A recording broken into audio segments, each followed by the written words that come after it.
In this episode of The Bear Roars, Dan Caruso welcomes Aaron Ginn, founder and CEO of Hydra Host, for a deep dive into the future of AI infrastructure. Aaron shares how Hydra is powering a new wave of decentralized sovereign GPU deployments, from geothermal-backed clusters in El Salvador to brownfield retrofits across the US, and why the data center, not the cloud, is now the front line of innovation. They unpack how GPUs have become today's most strategic commodity, why NVIDIA's vertical integration is reshaping the tech stack, and how power constraints could throttle America's AI ambitions. Along the way, Aaron challenges Silicon Valley groupthink and makes the case for bold experimentation in unexpected places. Let's poke the bear to kick off the conversation. Well, Aaron, I'm looking forward to this. We only met, about 3 months ago? Yeah, I think so. And we met in Washington, D.C. I was invited to a dinner by this company who had some interesting guests, including a guest from NVIDIA. Looked like a nice place for dinner. I was at the conference for other reasons. I sat down next to you, and when we started doing introductions, I came to realize that you were the CEO behind the dinner. And as we talked, I learned you were from Denver, and that began kind of our relationship, and we got to know each other. I think I probably told you at the time that I try to get to know all of the really interesting tech entrepreneurs in Colorado. I kind of make it my business to know them, yet you were not on my radar.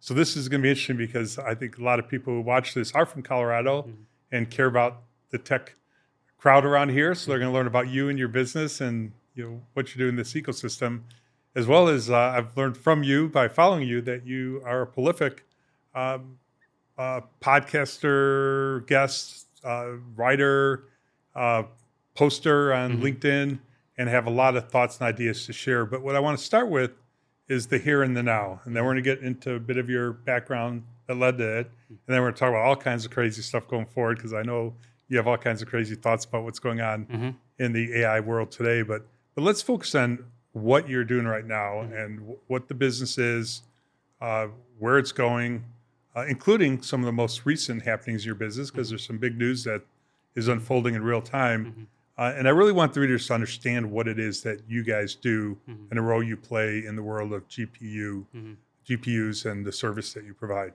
Yeah, well, thanks for having me. And I'm a recent move to Colorado, part of the great, post-COVID San Francisco fleeing. That was part of me.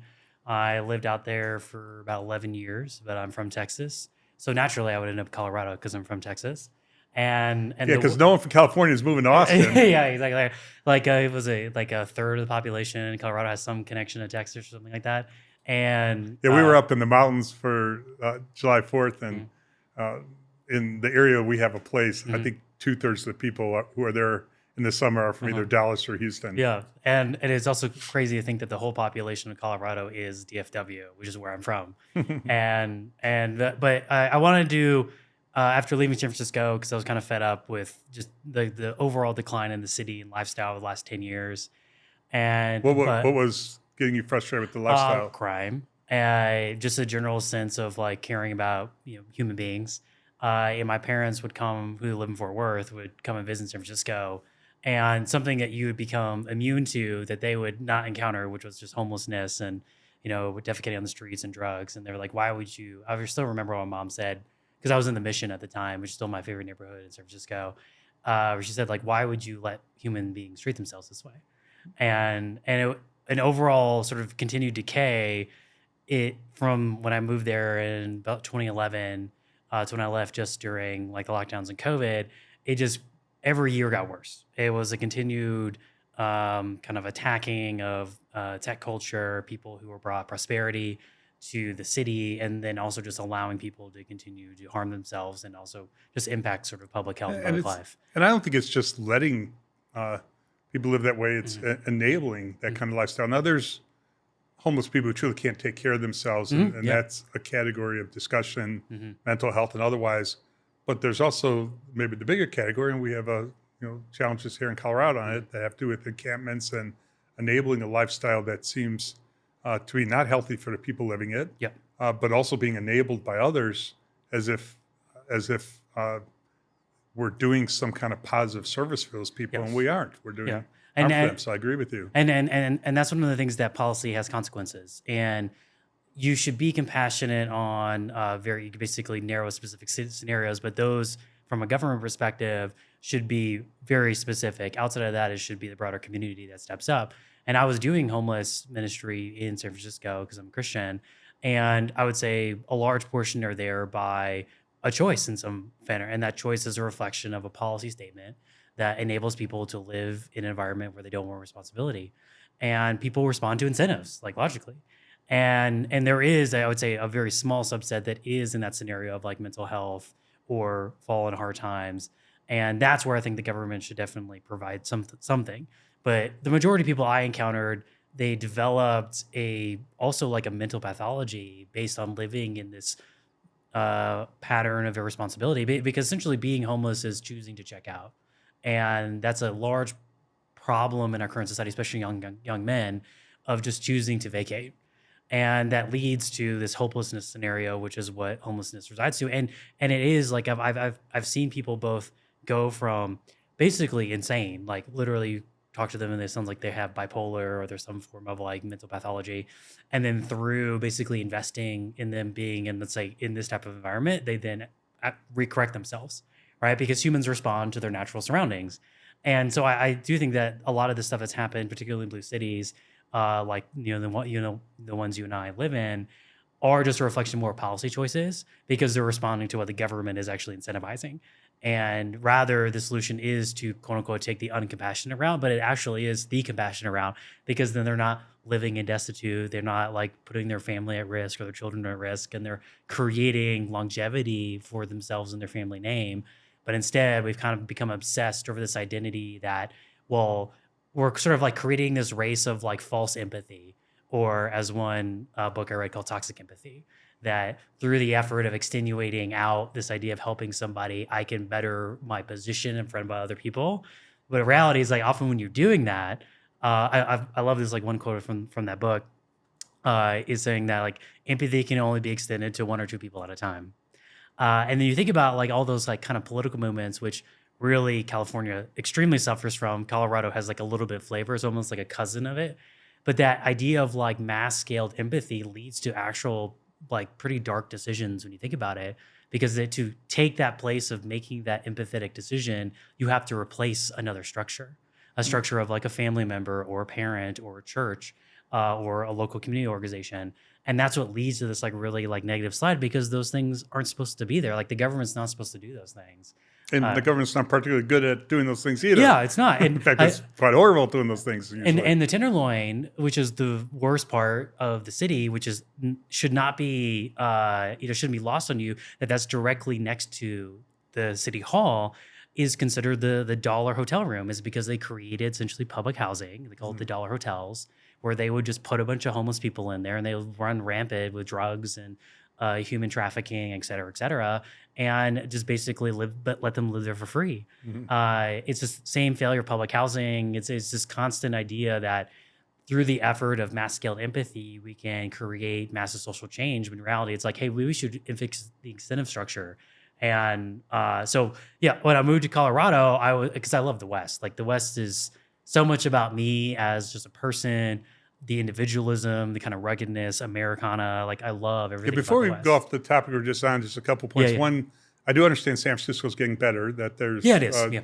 They're taking more responsibility, and people feel safer, and they feel like they're at least to some material degree starting to address some of what happened, which I can't go much deeper than that because I haven't gotten close to it, but so I'm hearing, and that's good. And secondly, I want to thank you for being willing to talk about that, because most people aren't. Most people aren't able to or willing to or comfortable having this kind of conversation, because you are kind of stepping into a bit of a hornet's nest. And but I think we do need to be talking about this. And you're very educated on the topic. You have a strong point of view, but I think it's a strong point of view that's baked in a deep understanding and spending a lot of your time and energy understanding the topic. And I do also want to acknowledge that, boy, did we get off track at the beginning here, because we're going to talk about your current business. But I'm glad we had that. Yeah. And so when I decided to start a new company, I particularly wanted to be in a data center space. And I wanted to be outside of San Francisco. In California, also there was a large policy, legal, tax reason to do that based on the decisions that they were going down. But I still wanted to live in the West, and I love the West a lot. And so I started it here, and we had this thesis almost like 5 years ago that we thought compute was going to basically democratize the way that currency democratized. Just as currency became cryptographic with Bitcoin and broader other sort of cryptocurrencies, that the internet was going to create institutional change that was going to leave the sort of escape, was going to have this escape velocity beyond cloud. And that fundamentally that the compute stack was going to compress down to the data center. And basically compute was going to behave more like real estate than it does like public cloud. And so we had the right thesis, which is like basically serve data centers. But what we kind of didn't see coming, which is where there's the humility in being an entrepreneur, as you know, that we were there at the right time, was the massive explosion on NVIDIA. And we knew that, or like we believed, I should say, that we thought the data center owner was going to be this kind of a moat that was like immutable, that it's the only place with this land, only place with this power. Also, the power profiles, I'm sure that you know since you're from the data center world as well, it's basically been flat for America, and China's been exploding. And they're basically almost double the terawatts that we could do today. And that power is going to be directly credited to wealth creation in the future. And I just want to take a quick pause. A lot of the world we run in knows exactly what you're talking about, but a lot of people in this audience needs to break that down a little bit. So basically, to raise it up a little bit, with the advent of AI, NVIDIA's chips and more specifically, the amount of power it takes to run kind of this AI revolution is gigantic. And if you look backwards in time, the power capacity of our country has been largely flat for not just a few years, but a few decades. Yeah, it's been decades, multiple decades since we've had material growth and power capacity. In some cases, that's caused in shortages, but for the most part, we're getting by on the amount of power we had. Now with AI, with the GPUs that need to be powered, it's not just a slight bending of the curve up. It means that we're going to need significantly more power each year for many years into the future, and we don't really know where that's going to come from or how we're going to get it. As you just pointed out, in contrast, in China, they have been on a growth curve in power, in part because their society's been undergoing a more fundamental change in the last 20 years than we have here. We went through our changes earlier, but that positions them better to continue the growth of that power in order to support the AI revolution. Yeah. Is that fair to say? Yeah, that's fair to say. And on a per capita basis, we're still ahead of China, right? Yeah. Just like logically on a purchasing power basis as well. And that but the scale of sort of the needs to shift our trajectory, which America is always a great secondary actor, not a great primary actor, in the sense of like we tend to do well when someone punches first. And so I do think this is a position where like we'll respond, but we have to get hit a couple more times before we actually take it seriously of we're now in a new industrial revolution. But we are taking the right steps towards that direction. And most of it is an extension of like, why is the data center business growing so quickly? It was a secondary effect of the shift in computing that Jensen started. And Jensen being the CEO of NVIDIA. And so I think it's important, like for investors or for entrepreneurs to understand, is like, yes, AI is great. Like, we host LLMs, we run inferencing stacks, we help data centers globally manage GPU capacity. But the fundamental at the chip layer is so different than CPUs that it has these secondary or third effects throughout the ecosystem, and that's what people are really seeing. Like why is large scale hedge funds or private equity groups investing in data centers? And it's because of the shift in the stack that the chip itself now is innately valuable. And when you're going to a data center for a chip, you or a cloud company or whatever, you make really different purchasing decisions than you go for cloud.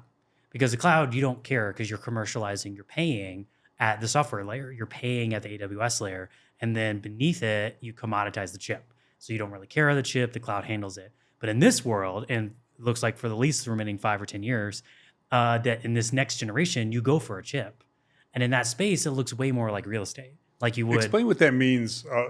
So a lot of us are familiar with cloud and purchasing cloud, which, as you said, you're purchasing it's more of a software purchase. You do it online. But behind the cloud were computers. There were the CPUs.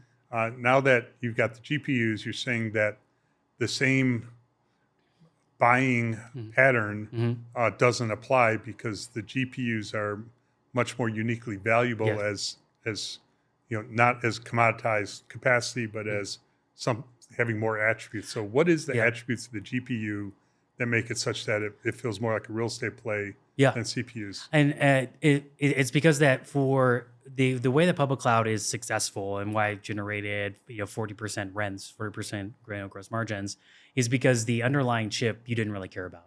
What you cared about was the ability of scaling across multiple regions or data centers, and then you let that scaling give that over to cloud. And then from there, managed services, et cetera, because CPUs innately are not agnostic. They don't talk well to each other. And some of that goes to be like more technical, is that the CPU in the server handles both the workload of managing the machine and the customer workload. So you had to carve it up to basically run the customer and run the machine. What Jensen did was he separated everything from the hardware up to when you get a NVIDIA product, it comes with both like onboard CPUs and the GPU. The onboard CPUs, which is more in line with traditional cloud, just runs the server. It doesn't do anything else but that. And you actually go for the motherboard that comes from NVIDIA. So the rest of the components in the server are just there to help you get access to Jensen. And that is a huge shift from the CPU, which was a CPU era cloud, which required a bunch of software to make it all work well together. But what Jensen did, because out of his own desire to be worth, they maybe surpassed 4 trillion, but I think yesterday it was like 3.9 or something like that. To reach his goals to be an $8 trillion company, is he from the hardware layer up, he just divided it, saying you don't need cloud anymore. You just come to me and you buy me. And so the whole stack compressed down where you don't commercialize more at the cloud, you commercialize at Jensen. You commercialize at the deployment of Jensen's goods. And to give you a kind of a public market point on this is Oracle.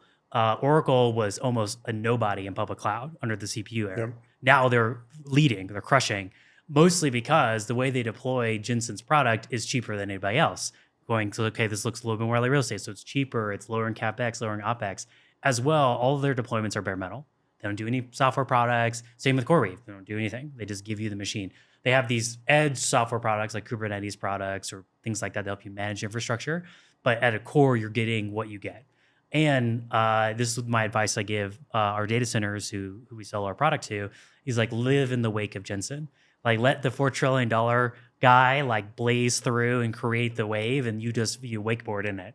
And he is buying more and more software to make him more and more valuable.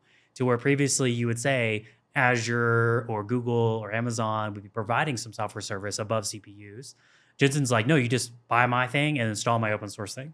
Mm-hmm. And he continues to compress him down to him, and he continues to integrate more and more into his motherboard. The latest version that's coming out, it's called Blackwell 300, is significantly different than the current Blackwell 200 that's out now. He's now encroaching into NICs. NICs are basically network cards to get access to the Jensen motherboard. And so now he's incorporating that into the motherboard, and he's now has his own CPU, right? He's expanding so that eventually Jensen is the fully owned solution. He will be the Apple of semiconductors. Yeah. You know what? One thing I want to get back to this line in a second. I'm going to go off on a quick tangent. When I was growing up, you had these big corporations with names like GE and IBM, which is still around today, and Honeywell and Westinghouse, and these companies that at the time you'd say, well, these are going to be dominant companies forever. Mm-hmm. And then most of them became absolutely insignificant. Mm-hmm. If you went back just 3 years ago, 4 years ago, and said, there is disruption going on that's going to get the better of Google's search engine or AWS itself, people would look at you like, are you crazy? Yeah, right? Google search engine is going to dominate for the next 20 years, maybe next 50 years. Mm-hmm. And AWS, there's no end in their dominance. Mm-hmm. And then just fast forward just 3 or 4 years later, and all of a sudden the Google search engine is used a lot less frequently because I know I use it less, way less. I use it a lot less. You start with ChatGPT, and I'm not even sure why I use Google anymore. When I go to use them, like, why am I using Google? And I have to break some old habits.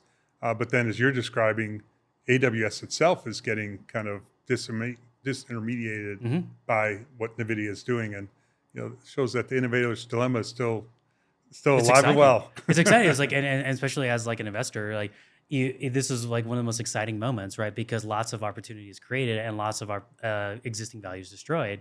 And it's not saying that like IBM exists today. I don't know what they do, but they exist. And so AWS will exist, right? It's just but all the projections from people who have way more money than me, way smarter than me, JP Morgan, Goldman Sachs, they're showing that the CPU cloud basically over the next till the end of this decade will decline 5% generally on average every year.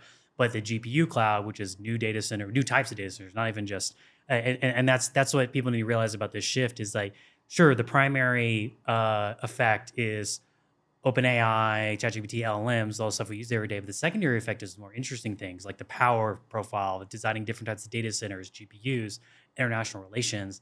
These are the things where really we'll have echo and waves across our society. That's the stuff I think is way more fascinating. Mm-hmm. And sure, I use OpenAI every day. I think they actually increased their projected revenue from 8 to 12 billion, which is wow. Which is crazy. Like from what 2 years ago? If one or two, right? It's fundamentally crazy, and it's exciting at the same time because one is that I see people who use ChatGPT or other associated LLMs, and really computing has become more human, and any innovation that adapts more to how humans think and behave is better. It's a better product, it's a better experience, creates more value for people. But then you imagine like secondary effects of like. Imagine, what LMs are going to do for like education or healthcare, like all these problems that Peter Thiel's investor in my company, he likes to talk about really publicly or complain about publicly, which is this staleness of our society.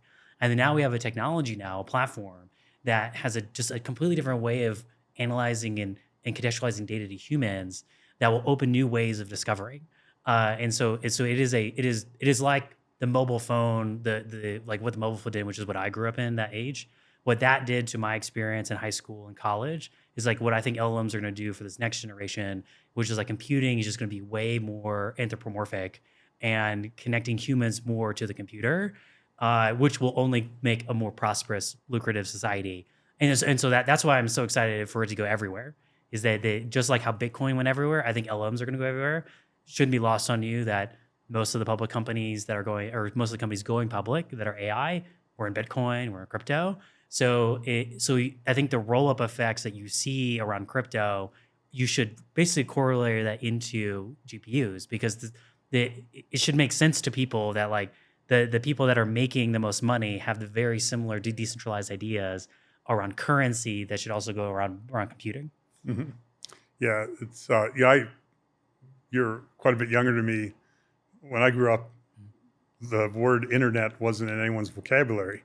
It just didn't exist. So to me, this is the type of change that is every bit as profound and then some as the change between the pre-internet world and the post-internet world.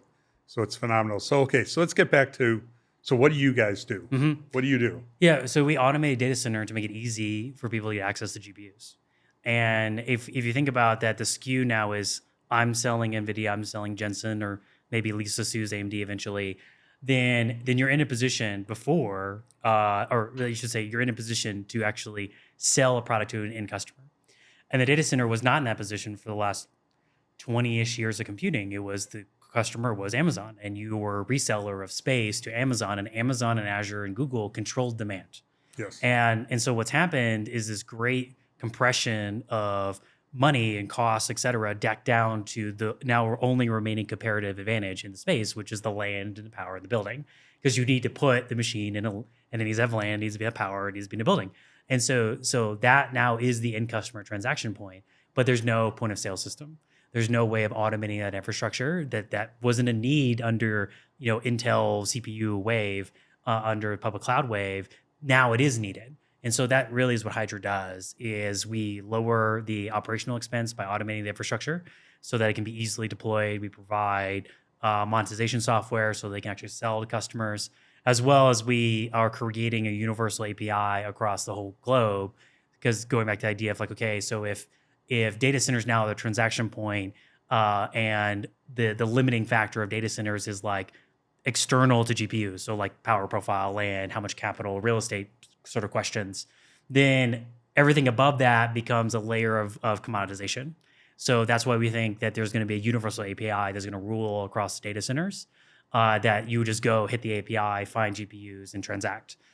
So in some ways, you operate as a two-way marketplace. Is that fair to say? Where data centers are your customer on one level, and then enterprises who want to get access to GPUs are your customer on the other side. So maybe start with the data center side.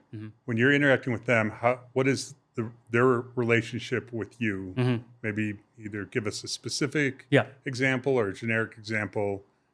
What role are you playing when you're having this commercial relationship with the data center? Yeah. I'd say like we are a marketplace, kind of like Uber's a marketplace, where the supply determines the market itself, versus like eBay, which like they were taking over existing kind of markets. Like Uber created a new one, and that's more how we are going to market.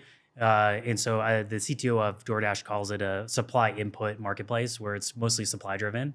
So we build features mostly for data centers because the demand customer, which would be enterprises, they really just want an API. Like the easier I can give them GPUs, the more liquidity I can provide them on GPUs, the happier they are. And we'll come back to that side in a second, because we'll get into questions like how hard is it to get access to GPU if you're an enterprise? Why don't you just use ChatGPT? But we'll come back there. What do they really want access to? But let's start with, what are you offering to the data centers? Yes. So we're automating the infrastructure, so they don't need to hire a network engineer. They don't hire a sysadmin engineer to run the gear. We provide an actual. But what does the data center care about that? Why don't they just go to Google and Amazon, NVIDIA, and treat them like they would in the past? Yeah, they wouldn't make any money. Yeah. Because then you're in the colo space, and you don't make any money. Like you're just a cog in the wheel, and the asset is owned by Google, and that's owning the asset is where you make money.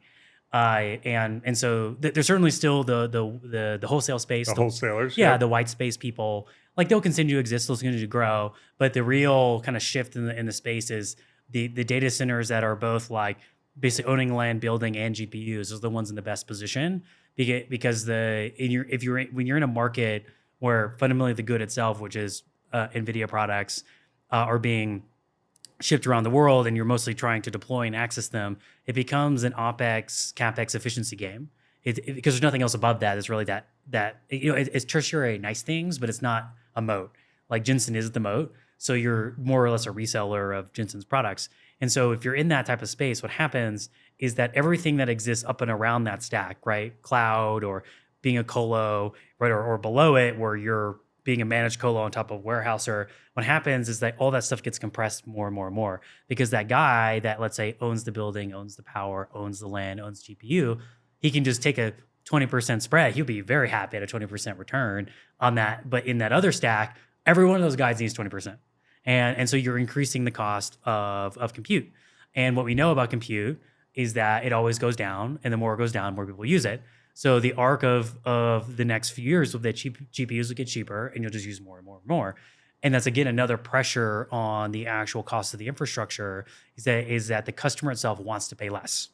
And so what our product does is it puts you in that position to where you can efficiently run your business, as well as be in a position to actually own the asset to make money. So let's say I'm a data center company and you guys are approaching us. First, are you approaching them, or are they figuring out to? They usually reach out to us, yeah. One choice that the colo operator, data center operator has, is really sell their product as colo, which means a relatively small amount of revenue per rack, and they're doing space, they're giving some power, they own or control the real estate, but they're not doing much more. And then you're giving them an alternative to that. And the alternative is what? Yeah. So let's say you're hosting 8 nodes of NVIDIA product, that would be maybe a $10K a month revenue, and so you're making a 20% spread on that. And in the situation of where you're actually renting and you're owning the server, not only are you getting depreciation, and also from the big beautiful bill, there's actually bonus depreciation now for owning. Basically, if you have a G-Wagon, GPUs now function like a G-Wagon in terms of bonus 100% depreciation. But you'll be looking at, instead of 10K, probably looking at 400 to 500K a month. And so, well, let's go through that again. Because if you have to buy the GPUs yourself, so that you could offer it as a service, how much does the data center provider have to to pay for that 8 rack example roughly to NVIDIA? Yeah, probably 3 million, 3.5 million. Yep. But then they're generating upwards of how much? Probably like it'd be another 20% margin on that. So you're looking at what you would make in just revenue on colo. You'd be making more than double that on terms of like margin profile. And so that's why you're seeing data centers get into this, because I've had this conversation so many times with different people part of the stack. Like, let's say they make racks, or they build a building, or they provide power. Every one of them asks like, so what do they do? What are they providing in this GPU thing? Like everyone in the delivery process. And this is happening all over the market. And this is exactly why Oracle did the bet they did, is that they asked the question themselves, oh crap, like if people just want NVIDIA product, what is Amazon doing? Why are they here? And they continue to ask those questions up and down the stack, which is why they're crushing it on all of these deals. And they're the cheapest provider. They're still making really good margins. And so CoreWeave is asking the same question now that they had this amazing IPO. I think they're up 120-ish% from their IPO price. Now they're asking questions, being like, okay, because previously they were buying white space from wholesalers. Now they're thinking through. They just announced this acquisition of Core Scientific. They're doing the same thing. This is a game of downward stack optimization, and this is a game that public cloud can't win, because they have to reside on the zone of like, you come to me because I'm the only thing that can run this workload for you, and the moat's in my software. But this game is different. It's much more of a capital deployment game and efficiencies down the stack. And in that position, that's where a software product like us becomes really valuable. Yeah. And you start with helping the data center provider buy and deploy the NVIDIA equipment itself. So they come to you and say, yeah, I want to sell this as a service. Mm-hmm. And so the first thing you're going to do is you're going to help them procure the NVIDIA product so that they can get set up as a retailer of the GPUs. Yeah, because it's all about reducing their expense, right? Because if they went directly to Dell, they'd be paying, let's say 10, 5%, Supermicro, whoever, they'll be paying a margin to that. And because we have reseller status, we have VAR status, we can take that margin and just give it to the data center. And so it's all about creating a you could say like a platform, a software platform with us with some services to make it to where we can deliver GPUs the lowest cost possible, as well as you're saving time. You've been in the data center business for longer than I've been around, and we're gonna need to edit that out. Yeah. And the pain of dealing with OEMs, right? They're sharks. Like they'll sell you anything if it gets them a paycheck for the next month or hits their quota. And data centers, because they haven't been in this position before, but they have that valuable 50 megawatts in along the Front Range, or 100 megawatts in Abilene, Texas, but they've never been in this position where buying anything. And so that's what we do, as well as we create they have a platform where they can monetize and gain utilization, and then we bring in the hardware and financing associated with it. And the whole idea is de-risking GPUs. And I do think that if you think about it from the perspective of like our end customer is the data center, you make really different decisions about what features to build or softwares to deploy, because many of the providers are more, let's say, risk on GPUs. We're actually in the position of de-risking GPUs, because the whole point is like, how do I convince a data center to do this? And AKA de-risk. And so like our product is, you could say, designed in a scenario for it's more durable in a downside situation than an upside situation. We can still grow in an upside situation. But when we let's say we get tagged on many of these things of let's say there's a very famous CEO who has one of the largest clusters in the world in Tennessee, who is getting rid of his GPUs. And so we have been, we are one of the many people that's part of getting rid of him, because where else is he going to go? But you go to the person that is in the de-risk orientation towards GPUs, because you have data centers that buy used. Why is the person in Tennessee getting rid of their GPUs? Oh, so here's the other really fascinating thing that's going on. So imagine now pre-cloud, pre-GPU, GPU cloud, now public cloud. And that space demand was hyper constrained into 3 players. In space and power were not really that much of consideration. You built stuff in Virginia, Northern California, Ohio, and Arizona, and that was kind of it. And demand was controlled by these 3 guys. And so all and the three guys, meaning AWS, Google, yes, Microsoft. yeah, and so that's why you didn't see much of this idea of possible brownouts in America because of data centers. And now we're actually in this question of we could have brownouts next year for different training workloads that start happening. And so what happened when there's this crazy outside demand, the demand is leaving public cloud. All these data centers are being built all around the world because people are leaving cloud now, and they're like, I don't want to pay $6 an hour for an H100 when I can go do it myself for $1.50. And I don't use your software. I don't need your cloud stuff. I'm just going to do it myself. And Jensen's making it easier and easier every year to do that by providing software. So then it becomes a question of like, if you're in a power constrained environment, you're in a data center constrained environment because you're building, takes multiple years to build a new data center, lots of capital. So now we're seeing a crazy moment where people are decommissioning servers because they don't have any other place to put the new thing. So Amazon, in their most recent quarterly statements, they said they were getting rid of their Ampere, which is 2 generations behind NVIDIA products. And that was that's something they never did. Like they never wrote an announcement about that. It's because they don't have any space to put any of the new stuff in. And so Jensen, because he's this is why he is kind of this next, you could say maybe Steve Jobs of this moment, is that sounds like you're a fan of his. Oh yeah, he's great. Yeah, he's based. He's all the things I like. He's a free trader. He's great. So so what he's doing is he's saying, hey, that previous chair size a footprint that was previously running 4 servers, I will now make it run 12, and all you need to do is increase your power, right? And so that square footage of revenue that was 2 vintage ago, maybe generating a couple $100,000 per month, and the next generation will be able to generate $1 million.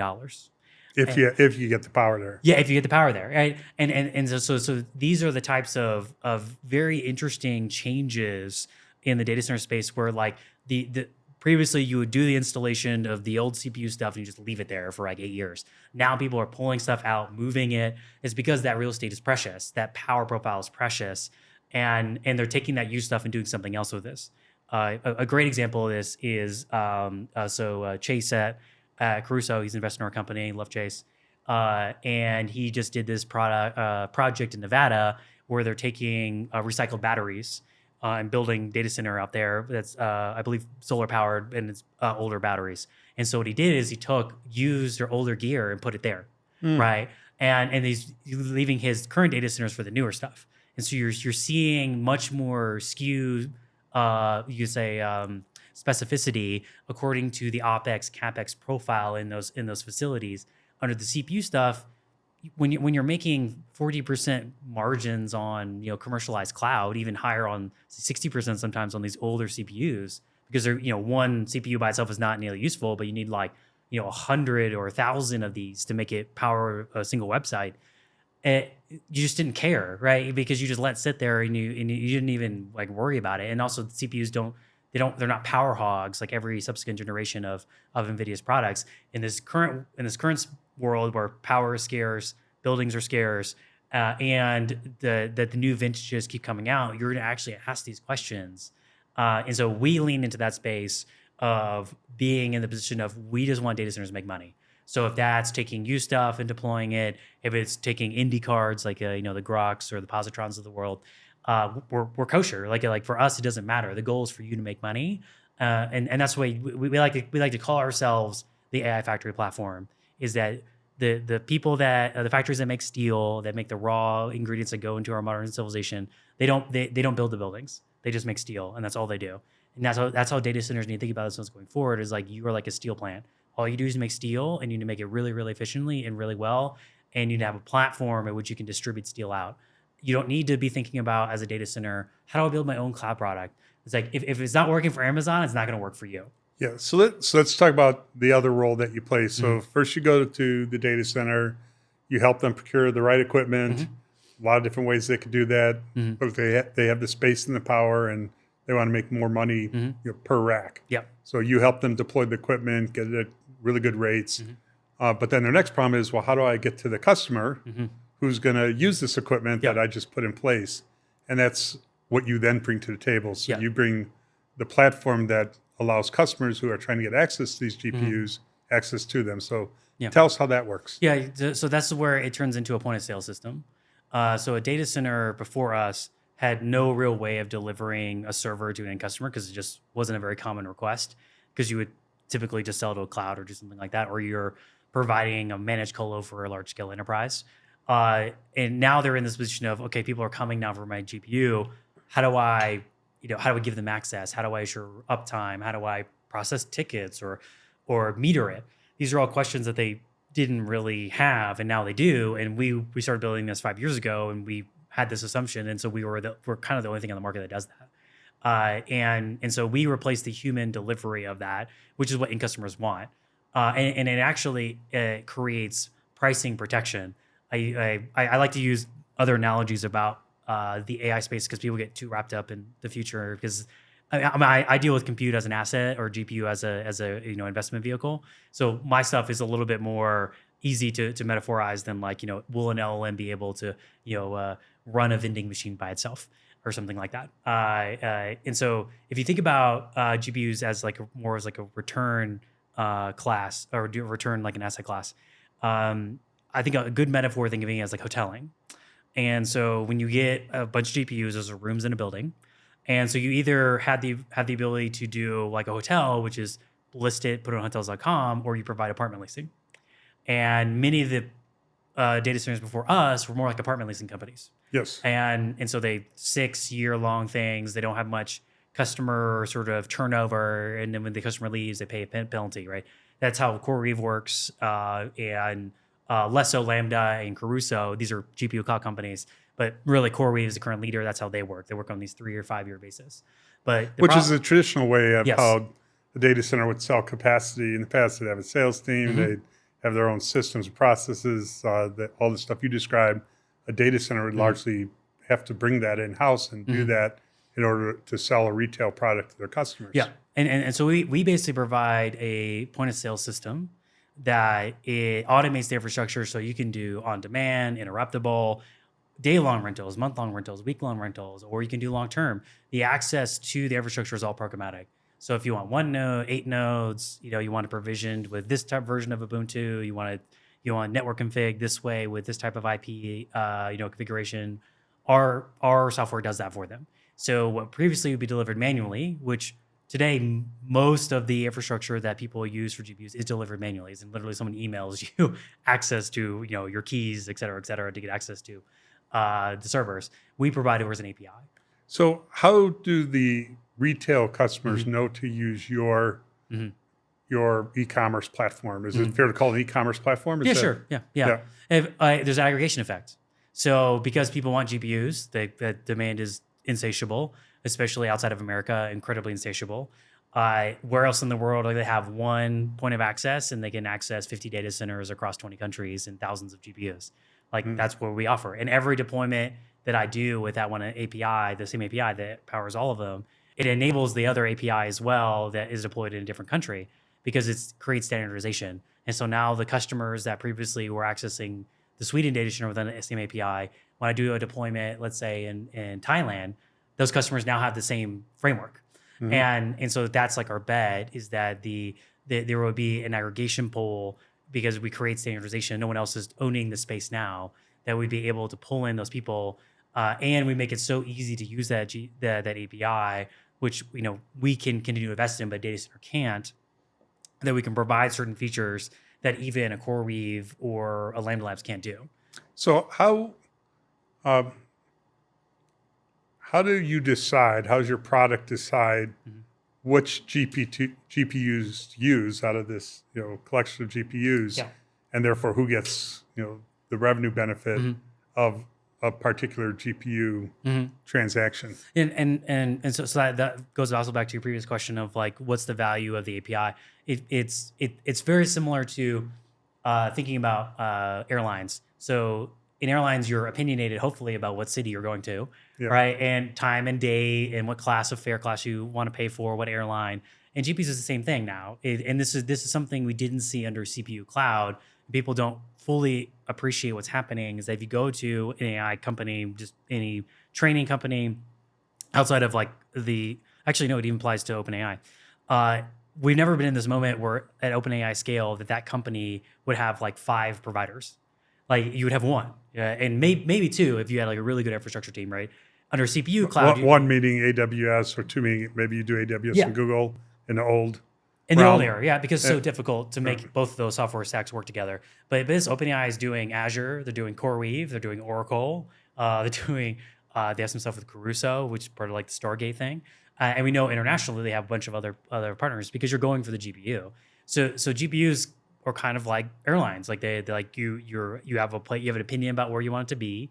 You have an opinion about. Let's talk about the opinion of where you want to be, and there's multiple things that drive that opinion. Yeah. One is certain data needs to stay within a certain country. Data sovereignty laws, yeah. So you got so the example used earlier about this country and that country, the same user might look, that data can only live in and it needs to stay in that country. So all the AI work needs to be done there, and I need another node in another country.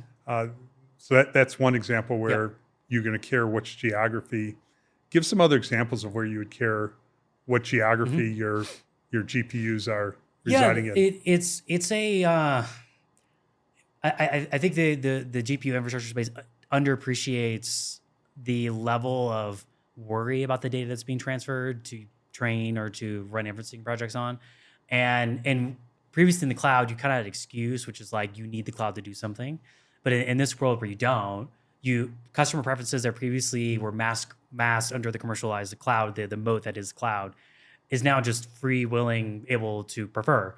And so some of the reason is just like, this is precious important data to me and I don't want to throw it to America, like I'm in the Gulf region, like I want it to be in my country. As well as then you go into kind of other considerations around, let's say you're making your own LLM or you're making your own reasoning model or multimodal model or something to that effect. The internet is dominated by American English. It's something like 60% of the data on the internet is American English, and then Spanish, and then Mandarin, and then a long tail. So if you're outside of America, if you're doing your own frontier model company, if you're doing your own training, that data you're going to be used is usually going to probably associate something very important to your country. And it's usually going to be government data. It's going to be court rulings. It's going to be or academic writing. It's going to be the highest expression of your culture if you want to do, let's say, an Arabic-oriented LLM. That's even more of a reason now to be like, okay, if the core of my, I'm training this large language model and it's run on my local dialect, that's probably going to be very important documents. And I'm not just going to give that to somebody who's like far outside of my country. So I think those kind of, you could say maybe like national identity questions go into renting. The second is that there legitimately is like not as latency concerned as CPUs, but there are some workloads under GPUs, particularly if you're doing high scale inferencing, that you would want something at least within your broader like region. Do you think that will increase where the proximity, the latency will matter? Yeah, absolutely. Like if we're about to hit a distributed training world where you can batch training. Right now you can batch inferencing, it's just slow, but you can do that. And in a world where you want to try to spin up a GPU in seconds and actually get a response from a model, but all that is money. And this goes to that downward compression I was talking about earlier of like, if fundamentally you're getting a GPU from NVIDIA and that's what you're renting, and it's more of a concern of what's your power profile or like building and kind of land profile. And if you have access to that 2 kilowatt power in the Gulf region, why would you give that to CoreWeave? Why would you give that to Google? You just install the GPUs and just give it to them. And they themselves, you got to think about, okay, if I'm CoreWeave or if I'm Google, I have no familiarity with that country. I have no connections. I have no real advantage there. It's actually like a lot of risk because as a public cloud provider, I never really had to deal with that question. You just come to America and you'd rent the cloud, and maybe you have a deployment in Amsterdam. But in general, these regions within public cloud was highly isolated to America, and you had just these kind of like little pockets. But in this world where there's just massive dispersion of infrastructure builds, these local players have those advantages. And then you then get to another question, going back to that national identity stuff, is like, why do you let the money leave the country? If you're letting Google take your 2 kilowatt per hour, land and power, all that money is going to an American company. Like these countries are saying, and not like countries just like Saudi Arabia or UAE, it's France. France announced what was it? It was like a $1 trillion or 1 trillion euro data center projects throughout the EU, it's because they want the money to stay here. And so it's looking like a similar to the airlines, where you have a French air carrier. They want to support that. It represents French identity. You can see regulation coming saying that, hey, if you're a French company, you need to use GPUs in France. Yeah, you could never do that with AWS, or they could sort of try it, but it was almost impossible to figure that out. But here, perhaps, you could say, I want the money to stay here, and there's a solution that allows that to happen. And because the data is important to me, we can do it now. There's no technical reason why not. And imagine when someone does something. But even if you put the data important aside, it's the flow of money is important to us. Yeah. It's a lot of money. As you said, we want the money, the profit to stay here to the extent possible. And if you make it easy for them to use GPUs seamlessly that happen to be in their own country, our political world could maybe overregulate. And they're definitely drawn. I mean, when have we ever been in this wave of massive structural innovation wave this early, where literally a federal bill had a section devoted to that industry? Like just as the speed of revenue in OpenAI is astonishing. It's the fastest growing startup of all time. Also highest valuation of all time for a private company. Same with the government side. We've never been in this position. Like we for social media, it took, what was it, like 8 or 9 years before it ever got to the federal government, where they started doing this idea of regulating traffic and content, all that whole debate, Title II debate.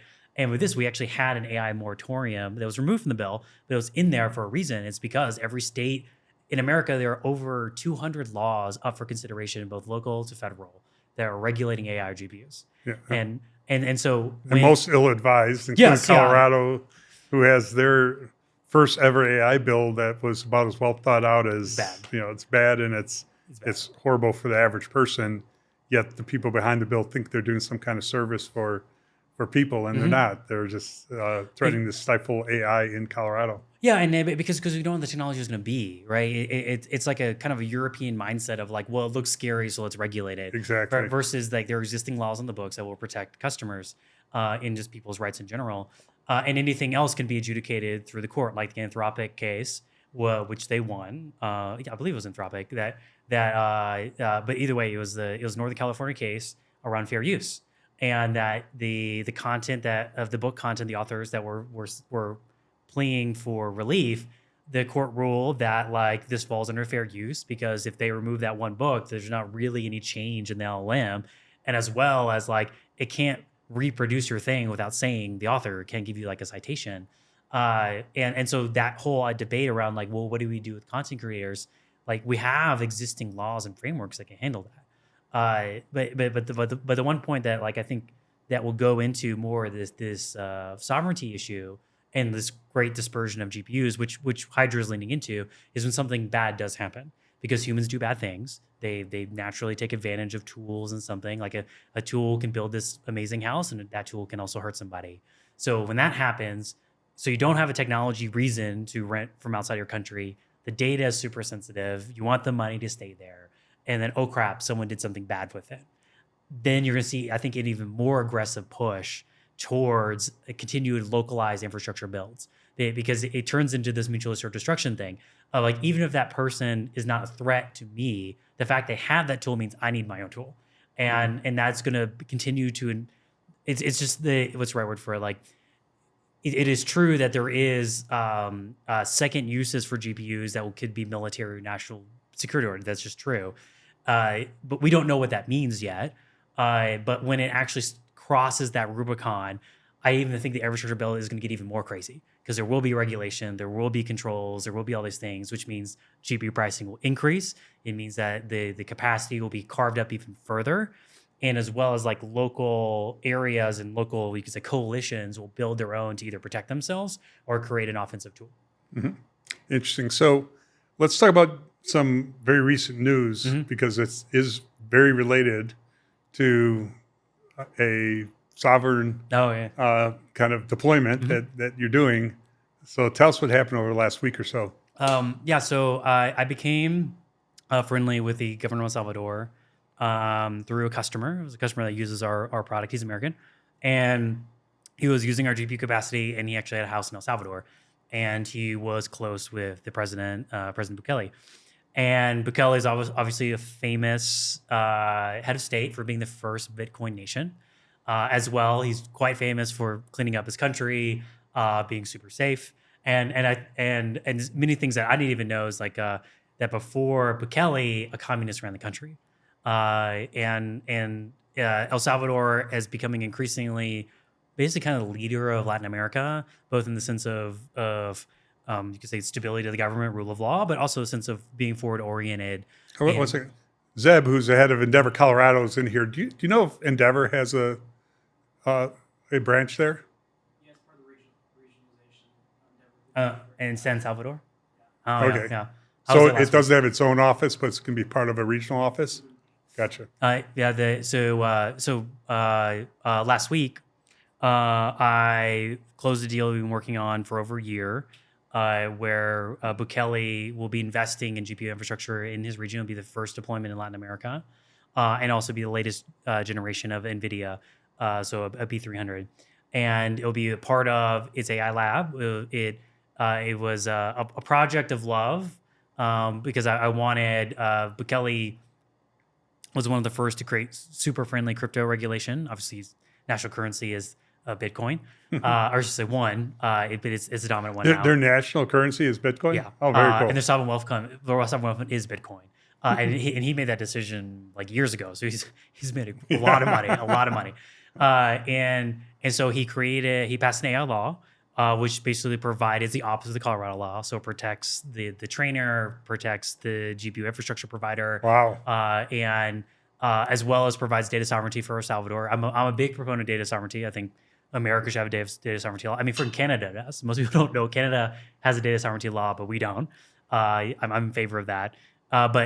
So I helped write that law, passed it, helped open up an AI office, opened up a basically AI educational program with the Bitcoin office, and now we created a new AI agency with the Bitcoin office, and now we're launching the first cluster, and so when you say you helped do all that, what does that really mean? Does it mean through your company or separate from the company? Through Hydra. Through Hydra. And I have a pretty extensive background in legislation, advocacy, and I also helped. I sent around the bill to a number of my friends who also are very concerned around the direction the United States is going on regulating this stuff. And so this provided an opportunity where we could have maybe an Iceland on this side of the hemisphere. And when it comes to like sovereign deployments, the Bukele one fits a lot of really important criteria that is reflected in the Gulf Region Stargate project. Essentially, you think of that project as going back to what I said earlier, which is that GPU deployments are highly oriented towards CapEx, OpEx efficiency. And so the Gulf region has incredibly cheap power. It's free. It's 1 cent per kilowatt per hour, which is like nothing. Lots of land in a very interesting segment right between Europe and Asia. Lots of capital.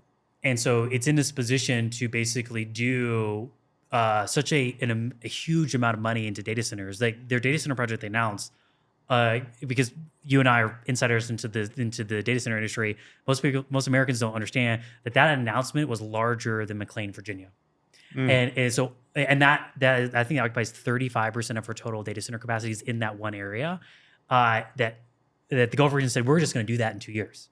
So it's crazy, and crazy isn't amazing. And so El Salvador fits many of those same things, which is they're sovereign state, they're stable, they have good capitalization. They're also the only net exporter of energy in the region. I think half of their energy comes from green. Most of it is geothermal, which is infinite. You just drill more wells. They already right now sell their energy to the surrounding Latin American nations. And so they had an excess amount of power. And so this fit his profile really neatly is that okay, so you have lower operational costs, just like the Gulf region. You have lower power, you have cheap land, and you have a power profile that you can actually grow in a pretty sustainable way through just like, just drill a new well. Each new well, geothermal will cost around $7 to $8 million. And that lasts for like 30 years. And it's just steam that comes out. So yeah, we're building a data center on top of a volcano in El Salvador, and we hope that they become. Let's hope that doesn't erupt. Yeah, well, there it's earthquake and landslide. That's a big thing. And another country that we're working on is Paraguay. So Paraguay is the largest energy exporter in South America. So they have 2 gigawatts of extra power coming from their dam. And right now, nothing happens with it. So that's primo. If you think about if America will get its act together on infrastructure and power, but as you know, because you study politics like I do, that's not really a federal government decision. It's a state decision. And the state and the federal governments don't really get along very well right now. And then you have in the courts, and any type of power expansion is just going to be regulated to death.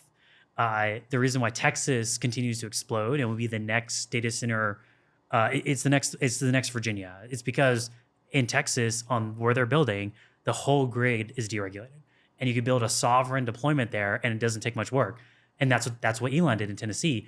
He didn't connect it to the grid. He just freaking bought turbines and like put it on the data center. And so I'm not as bullish that America is going to figure out its power game until we literally accept nuclear. We just have to accept it. Like we have to continue to invest in technology. But we can't even get along on spending on basic things. But nuclear can't. I mean, nuclear might be a great long-term answer, but it's not going to help in the next 10 years. It won't. Very much. It won't. Like a lot of the games going to be played out in these next handfuls of years. Yeah, it's probably natural gas.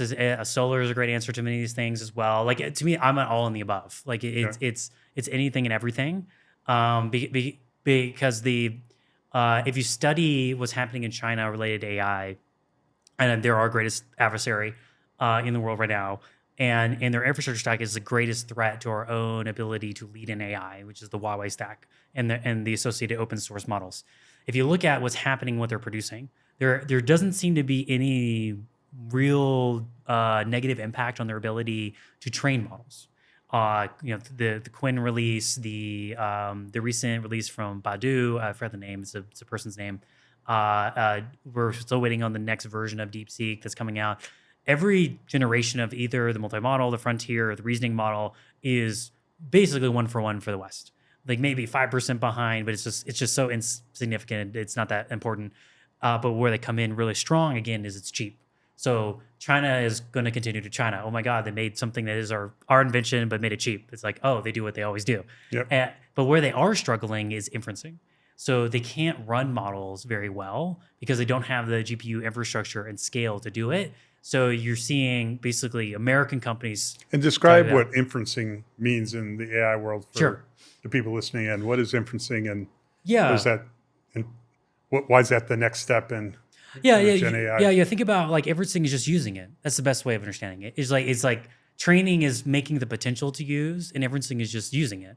And China is really behind on using, not in their country. Just staying there for a second. Yeah, go ahead. So when we think of AI in kind of current terms, and we think of the power consumption, it's these large language models that are operating in these remote data centers, kind of processing huge amounts of information to try to make sense of it, and that that largely exists in very centralized, power-friendly, typically remote areas. Yeah.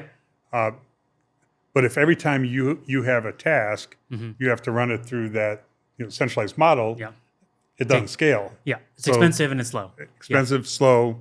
So in order to make it more accessible and more flexible on the user end, that's where inferencing begins to come into play. Yeah, and so you want most of the growth in the space, which is happening, to reside on the inferencing side, and because that means someone's using the model to do something, and that's where you see this distributed infrastructure becoming more popular. While telcos are getting into this space, because telcos have, if you combine the largest telcos in America, it outnumbers the total supposed data centers in America. Like calculations like 5,000 to 7,000 data centers in America, which is inaccurate because the telcos themselves have 5,000 to 7,000 data centers. Now they don't offer colo for that, but they built it because your phone and your internet is run on data centers in your town, and all those like little small data centers have an excess of 1 to 5 megawatts. No one's going to colo that, but inference infrastructure, they would totally use that. And that's this next subsequent wave of where it's hard to imagine today, but it will happen, where inferencing becomes the dominant way that people are buying GPUs and training becomes free. So you could, one of your product use cases you look forward in time Yeah. is to enable these smaller data centers because they Absolutely. may have the space and the power, but they're like, okay, what do I do with it? They're going to go buy GPUs and deploy it. I mean, Yeah. Verizon wouldn't know what to do with that. Yeah, exactly. T-Mobile wouldn't know what to do with that unless it's for their own internal use. But if you said, hey, I'll take care of how to put the GPUs to work. In fact, I'll even help you buy them. So you buy them on a cheap, configure them, attach them to our marketplace, our e-commerce platform, and we'll put them to work. We'll generate revenue for you. That's a huge opportunity. Yeah. Turnkey revenue, right? And you don't have to worry about all this complexity of deploying it. GPU as an asset class. Yep. And so making it Are you simple working as with possible. Zayo at all? Have you spent Pardon? time with my former company, Zayo? No, actually, I have not. No. All right. Well, let's get you working with them. They're headquartered right up the street from where you live, more or less, and this is something they should be all over. Yeah, totally. Like this is an opportunity where, it takes risk. It takes some. And this is why we're in the business of de-risking GPUs, is because they're doing something that's uncomfortable for them. But the returns are so incredible that if you take the risk and again there's no moat above you, it's like you are the moat. And the service providers that are currently renting from these data centers, if you ask the difference between the data center owners providing the white space and the in-service provider that is owning the title of the GPUs, the only difference is who wants to take what risk. And if the data center itself does take the risk, it realizes that, like they now actually have one. Let's say they're in the colo business. We've seen this multiple times.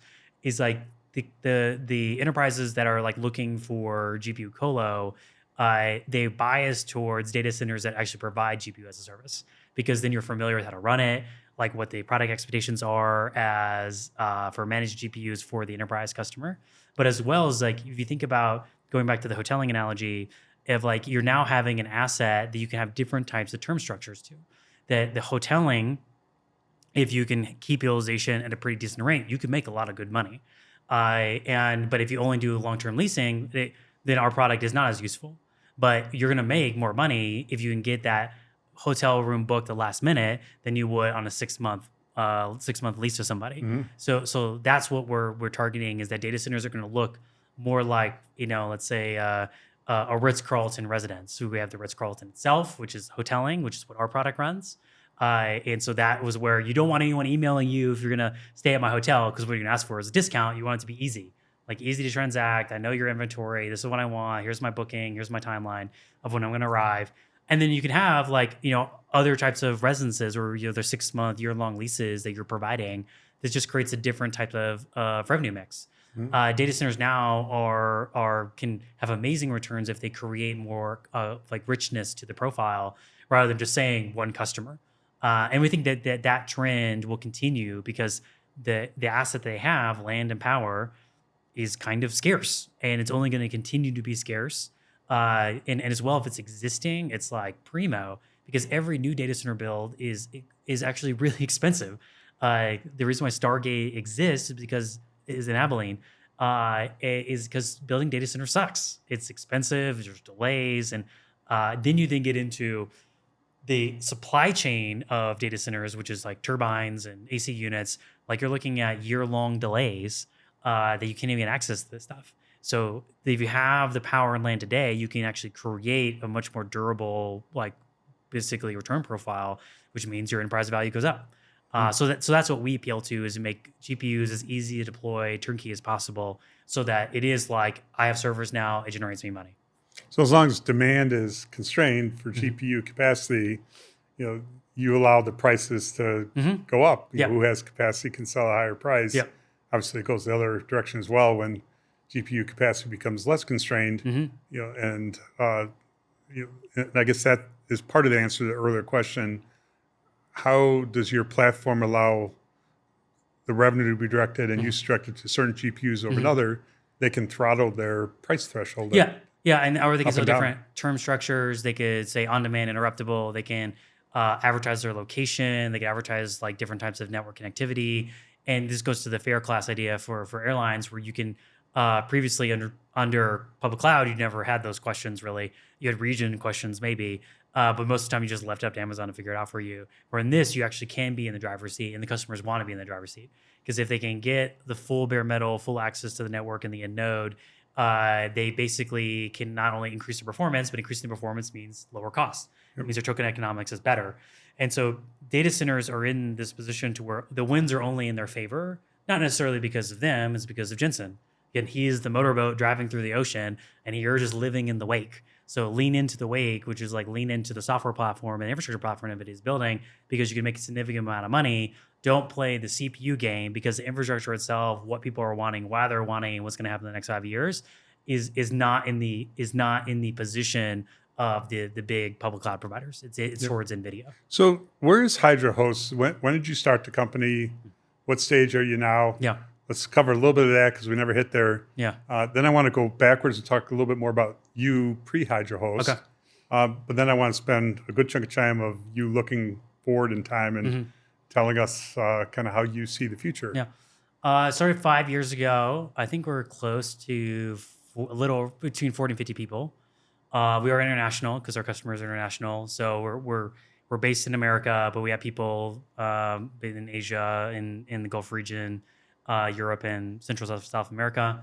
And our lead investor is Founders Fund. And so they let our 2 rounds ago, but they're still the largest owner. But we also have like a number of notable investors like Orrin Hoffman, Scott McNeely, Joe Longsdale, Peter Thiel, and several other GPU cloud providers. Like I think we're one of the only companies that has more than one GPU cloud provider as an investor in our company. And so that goes to the kind of like the separation of the space where we are really a data center operator and manager, and a neo cloud or an AI platform is really like a software company. Then they don't really mix. Like power people and software people don't get along. They're very different spaces. So so we started that. We're building an office out here. We're out here in Colorado. I'm trying to find a front office and back kind of warehouse, because we want to start doing clean and pulls for our data centers. All of the game of lowering capital expense, creating consistent supply chain.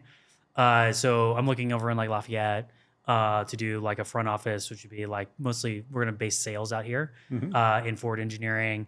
And then we'll have a procurement back warehouse where we'll ship stuff here and then ship it out to go wherever it needs to go. And then we have finance, Hydra Capital, as we call it, is based in Miami, because we're really focusing on this hemisphere, so Latin America and Central America. But our core data center, which is like our lab, and basically like where we're doing a lot of our core development testing machines, is in Phoenix. So kind of giving it the best foot forward in a tier 3 and 4 data center.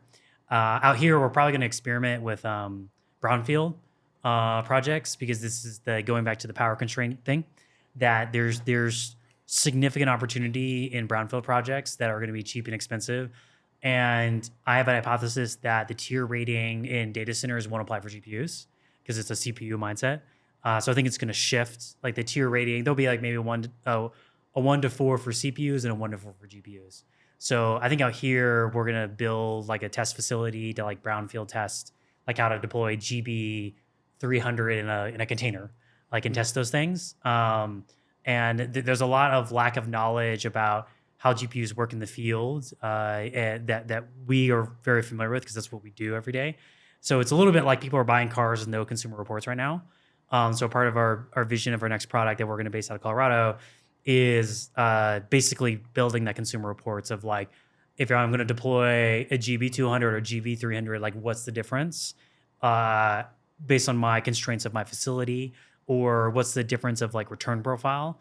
Right now, we can share that verbally because we've done the experiments, but we're building a content library helps significantly for data centers to figure out like what they're actually doing. So then when we started the company, we wanted to kind of create a regional footprint, a regional profile, because some investors don't like this, but I like this. Like I'm all about finding like the right talent. Yeah. Like and I believe if you know how to work remote, you can work remote. So the reason why work remote failed under the lockdown generation is because 90% of the population has no idea how to do that. But if you know how to do that, then you can do it. But we want to build, particularly for sales and forward engineering, we want to like have an in-person environment. So that's going to be based out here. Good. Awesome. Well, great to see you grow out here. Mm-hmm. So let's talk about, Aaron, how you got to where you got. Mm-hmm. I mean, what did you do before this? This is not your first rodeo. Yeah. Walk us through your fascinating background. So in college, I studied, I basically went to two places at once. I went to a secular university called TCU, and then I attended a seminary called Southwestern Seminary. They're like 5 minutes from each other. And I studied, got a finance degree, but then got other kind of like, I kind of made my own degree because I was interested in behavioral economics. So I did religion, philosophy, a little bit of language like Chinese, and Because when we went out to dinner, we talked more about kind of religion, the history of religion, the meaning of religion than we did about GPUs, which was fun. I love that topic as well. Yeah, it's because I think that how you view like your metaphysics informs so much about how you invest and how you build a company. Not even just from the obvious logical thing of like culture and how you like treat people and like what do you expect out of them, but even from the idea of like what is AGI, what ASI. There's so many priors that go into those statements that the people saying those have no idea there's priors. And even in the sense of Colorado's bill that we talked about earlier, if you hear people talk about it, you're like, there's so much packed behind that statement that you assume that I just carte blanche accept. And I don't, because your assumptions are wrong. And there's particularly around AI, there's always like all this fear about, it's going to gain sentience and destroy us. And like Anthropic released some report this weekend, I think, for their they ran a test about turning off its models because Anthropic is the most fear-mongering one of all the LLMs, and it's, if you actually ask them details, like it's vapid. Like they I don't know. I was listening to Joe Rogan podcast on the way back from the mountains today, and I'm more in the camp that we have after listening to this podcast.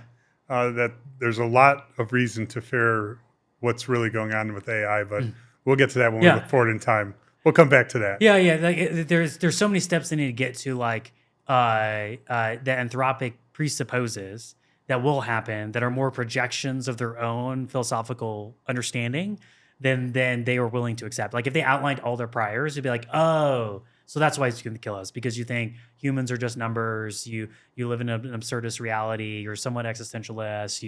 You thought social media was going to kill you. You don't really believe in free will. Like all these things kind of fit all together to where that is their conclusion, but they just give you the conclusion and then they scare you. And I reside in a more Judeo-Christian orientation and also a classic Austrian framework with a very strong English Enlightenment blend. So I'm a big believer in individual autonomy and agency, that the innate value of the human, that religion matters and philosophy matters, and there's a non-material part of who we are that cannot be replicated into a computer. And that what makes computers and innovation so amazing is it makes humans more human. So it's designed to help humans thrive. There's this when you have let's just say this, when you have like a philosophical background and training, which I just did because it was fun. I didn't want to teach. I have pretty negative view of college in general. I think it's mostly useless. And outside of hard sciences is great, but most of the soft sciences is a complete waste of time that is funded as a charity from the federal government. And so I studied this stuff because I thought it was innately interesting for how people behave. And just an editorial for those listening, you went through that quickly. There's a lot behind what you said that I am certainly in the same camp of, and and we won't get into that. We won't have time to get into it right now, but I do think we have to fundamentally rethink kind of how our educational system works, or that's going to start, instead of being one of our strengths as a nation, it's going to start to become something that drags us down. And I think the latest generation of people going to college, we're seeing some real signs of that. 40% of the American population has a student loan issue. And of the 40% of the recent numbers, because they basically started paying it, around the teens are currently in some form of default. And so this explains, I think, one, the opportunity of AI, but also two, I think feeding into the pathology of AI is like replace all humans and all workers, which I just roll my eyes at. And I mean, how many times you hear this with Excel, or when you were growing your company, to like That's another age mainframes. joke again for Yeah, those age joke. listening. Mainframes, cars, right? It's just constant. Steam engines. It's just I just roll my eyes. I'm like, do you know anything about history? And their only response like, well, this could be different. You're like, okay, well, Well, give me evidence, right? Yeah, this may be an area you and I would have different points of view because I do believe this potentially could be gigantically different. But that's a whole nother discussion. We'll do that in part 2 of this discussion. So going back to so I basically had a very heterodox like education because I wanted it to be, and I knew I wanted to become an entrepreneur after I published a paper that I basically wrote a master's thesis even though I didn't have to. Because I just wanted to, and it was basically why Maslow was stupid and his whole hierarchy was completely dumb, and later in his life he admitted to it. He was like, oh okay, it was kind of stupid. And he's like, yeah, because my whole argument was that because you cease a basic function does not mean you can therefore not have a higher actualized function, which is how he positioned his triangle, right? Yep. Oh, if I don't get fed, therefore I can't be a good person. You're like, what the hell type of reasoning is that? And when he was about to die, he goes, yeah, okay. The hierarchy is not really a hierarchy. You can move up and down as you want. I was like, okay, that's fair. So I wrote this big piece. It's like over 100 pages long and it got published in a journal. And then I won, when I went to TCU, I won the highest academic award I could at TCU. And when I made that, that's when I knew I wanted to be an entrepreneur because I had so much fun doing it. And I knew I wanted to create and that the creation was directly connected to like my own metaphysics about what I wanted the world to look like and what I wanted it to be like. But because my dad is Chinese, he goes, well, I don't know what that means. So you got to go be a banker or go be a doctor or whatever, right? Because he's a very traditional Chinese man. And so I went to go be a banker. That's what you do with that, from my college. And I hated it. I hated the rules. It was so boring. So then I made my own little office where I was writing software. I was doing automations. I was like doing research, like kind of all these like eclectic things. And then I got hired off of Quora. Because I was writing a bunch of my ideas around. At that time, I was really interested in healthcare, so I was writing. And when was this roughly? When? It would have been 2011 or 2012. And I was writing about healthcare because that was just something I was just really interested in, and because healthcare is one of the few areas that kind of violates Jevons paradox because of the innate fear of dying, and that people will spend infinite amount of money to not die. So I was writing about that, and then a healthcare startup in Silicon Valley read it and was like, "Oh, this person really understands our market." So I went to go work for him, and then I did a couple startups, and then I worked for Mitt Romney to help him run for 2012 because they needed someone to be really experienced at. I started this thing called growth hacking, so I was one of the first 5 or 6 people that wrote about that.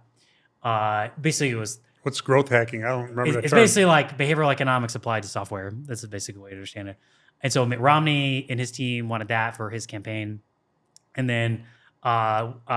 When he lost, I came back to Silicon Valley, worked at StumbleUpon, and then I worked at a company called Everlane.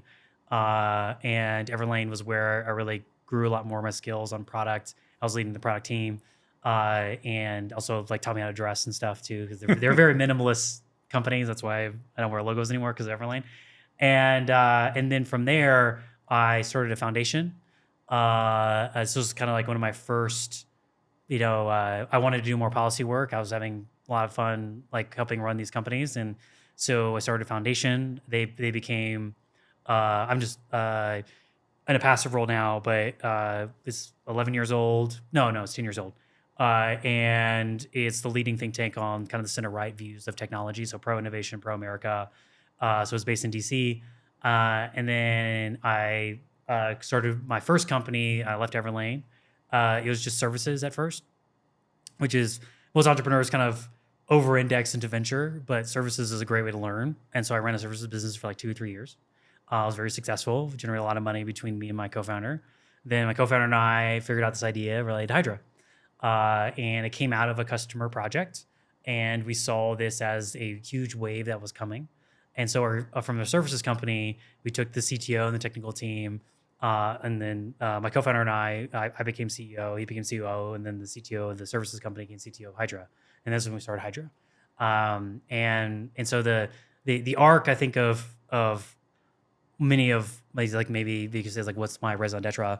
I like to build things and try things that I just think are personally really interesting. and there I think humans, I mean, I should just say this just like a broader group of people, not just like isolated, but just anybody who's like actually interested in being free. It's like having the dexterity just to kind of like think and do what you want is the greatest luxury and richness you ever feel. Okay, let's break that down Yeah. a little bit, because you just said something really important. You kind of, anyone who's interested in being free. What do you Yeah. mean by anyone who's interested in being free? Like yeah, I'm an entrepreneur. I make money. Like it's money's fine. Like money's a tool. Like money is to me like a game more than it is like the asset itself. It's like I like the idea of earning money because it's fun. But who's not interested in being free? I think a lot of people aren't. I mean, look who's currently leading the race in New York, right? The dude is literally a communist, and my family fight communism. Like it's atrocious, it's evil. It is the original sin of modernity. But if you ask people who support him, are you interested in being free? Would they say, no, I'm not interested in being free? Yeah. That's why I'm getting behind this guy? Or would they I mean, think that's in their mind, do they think of that as being free? I think that there's a lot of, I'd say like people, humans at scale suck and they're pretty stupid. Individuals are amazing. Yeah. I love individuals. I don't like people. Granted, I'm more of an introvert.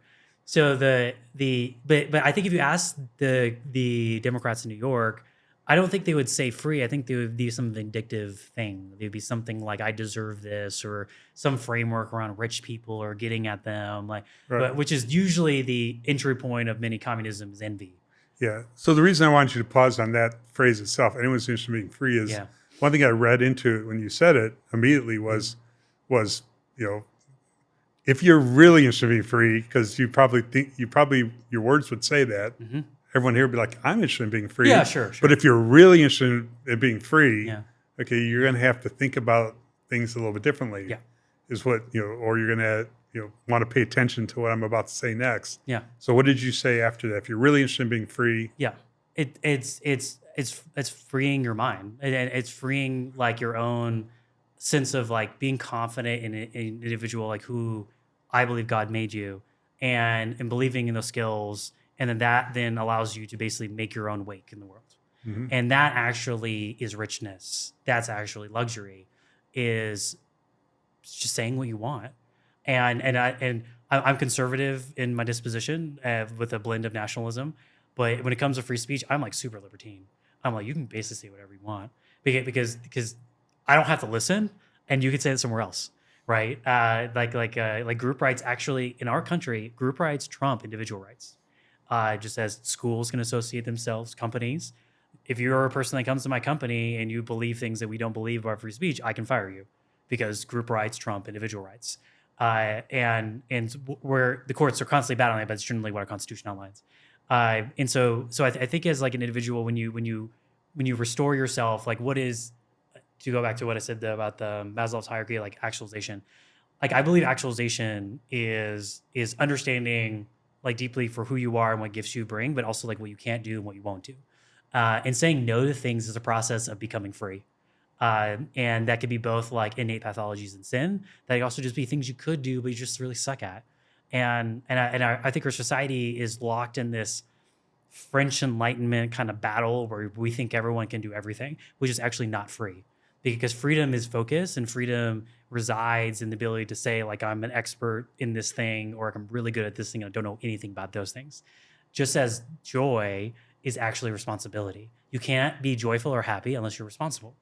And these are truism and I could say like wisdom that we've lost, mostly because college is terrible, that we teach that if you know more, you're wise. But when wisdom is the application of what knowledge you should use.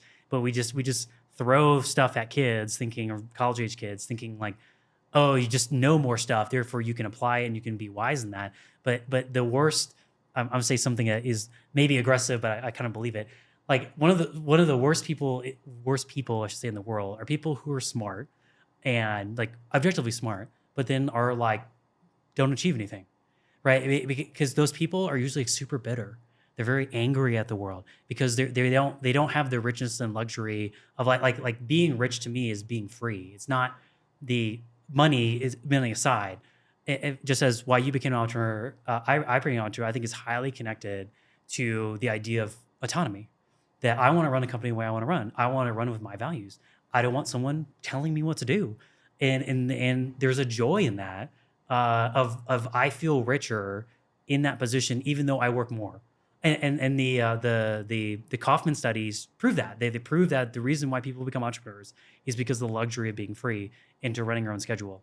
And there's a lot of this freedom that, as I think, going back to the people that live in New York, that they reside freedom in the idea of tearing down something, of taking someone from somebody, which is fundamentally the one of the innate sins of humanity, original sins of humanity, which is envy, which is not freeing. It's a prison.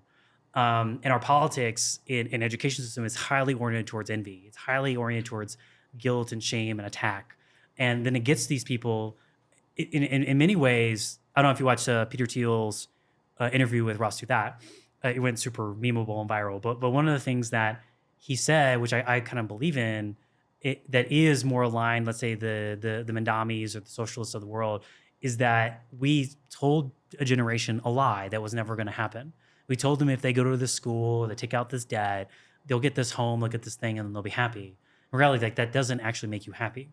Like happiness is a individual decision, and from there you can actually choose to be free or not free. And freedom is where you actually will be joyful and you'll be successful. And that is only something you can create. And instead, we thought, okay, go through this low risk system of no dexterity, no individualism, and somehow you'll end up being this thing. And in reality, so much of it resides in just your own ability to make a decision for yourself and being confident in that decision. Because even if you don't end up being worth $1 million or $10 billion or whatever, the studies show that once you reach 150K to 200K annual income, there's no marginal increase in happiness. And one of my investors, he told me this. I won't say who it is because it's a bit of like a gauche thing to say. But he goes, when I was worth 150 million to when I was worth 250 million or 500 million, he's now like, I think, a couple B. He's like, there was literally, I couldn't tell you the difference, right? And for people who don't have that money, they don't understand that. And that's because the root of them understanding that is envy. That at some point, it just doesn't matter, because whether or not you're happy or not, it's not related to the money. It's related to actually who you are as a person. So my university has a love-hate relationship with me, because there's not many people who come out of the business school who go build a big company. But they also, when I go there, I basically talk crap about the school and say quit, go do your own thing if you want to do your thing. But also understand that the bet you're making is if you go to the school and you graduate with a finance degree, you want to go work at a bank, just realize you're not going to have my outcome. Be honest with people. Don't tell them that they're going to go and be a Mark Zuckerberg if that's what you're going to do. If you want to be Mark Zuckerberg, go do this. And we think that we tell people they can have it all, and really you can't. You make certain bets, you make certain decisions. And the key is if you do those, some of them will work out, but then you'll learn and you'll do something different. Being different, or you could say being alpha, versus the beta in the market calculation, the only way to get the alpha return is you have to do something individualistic. You have to do something to yourself. That can only come from freedom. It can only come from your own ability to make a decision, to have a consequence in the world, to make your own wake. And school will never, to hate on school for a little bit, school will never do that, ever. It will teach you tools, but if you don't know how to pick up a hammer because someone told you to pick up a hammer, you're not the alpha in this situation. The teacher's the alpha. So I'm pro you could say heavy math weighted sciences oriented education, but I think most of the liberal arts side of the school is a complete waste of money that should be absolutely defunded. And you just go watch videos on YouTube and say you're an expert at that thing, and and that's it. We don't need to invest in that anymore. And I'm a huge believer in classical, teaching you how to think, teaching you how to process information, teaching logic, teaching debate, because those are things that we don't teach anymore. Or going back to the thing of I'm voting for a communist because I want to be free. You're like, oh my gosh, so many things wrong with that statement. But again, if you don't teach logic, going back to the Peter Thiel thing, well, who's to blame them? We didn't even do the basic entry point. In some respects, conservatives, which I'm of that spectrum, have to take responsibility that there is something that we owe these people. There is something we owe the people stuck in college debt. And so I would love just personally take it from the endowments of the school, and also do some form of if we do federal grants, it's associated with outcomes of income for the kids that are coming out of school. But we've promised everything to the world in a sort of a post-boomer kind of framework, and realize like we can't deliver that, and we have to be serious about that. That if you want to have an alpha return, if you want to start a company, you are taking the decision of I'm ultimately the person responsible from that becomes freedom. And I'm a huge believer in freedom because it corrects all these things. Going back to even our thing about homelessness, like if you told them that you can be free, but the freedom has to come with responsibility, and that fundamentally they're living in slavery, in a democratic imposed, horrendous, self-imposed prison that they have, but they can be free, and that agency that resides in them is uniquely them, and humans have this amazing ability to both build incredible weapons of mass destruction, but incredible, beautiful things at the same time, and that comes from individual persons to be free. Well, I'm going to save a lot of stuff for a subsequent one because you have so much more to talk about. I feel like in many ways, we went deep into your company, which is awesome. I'm from digital infrastructure, and to put in a big plug for Colorado, Colorado is one of the main locations for the digital infrastructure industry, both traditional telco, traditional data center, if you could call them that. Have multiple of each of those there. We have kind of that middle generation, which includes my company's Zayo and formerly Level 3, now branded Lumen. And then you mentioned Caruso. Caruso is also a new generation of digital infrastructure. Yep. They have an office here. A cousin of yours. You know, they have an office here, and both the founders kind of grew up here. Yeah, Chase knew each other in high school. So that's kind of awesome. So you're a great example of that next generation of digital infrastructure, finding a home here where cable TV was invented, where railroads were invented, and this is just the next generation of infrastructure. So thank you for being a guest on here. Thank you for having me. And looking forward to developing a relationship more. Yeah. Thank you, Dan. Thank you for listening to this episode of The Bear Roars. If you enjoyed the episode, please like and subscribe on your listening platform. This podcast was produced by Loud Bear Productions and edited by Kendall Weinberg, with support from Gibson Seeger, Katie McDonald, and Elise Pettigrew.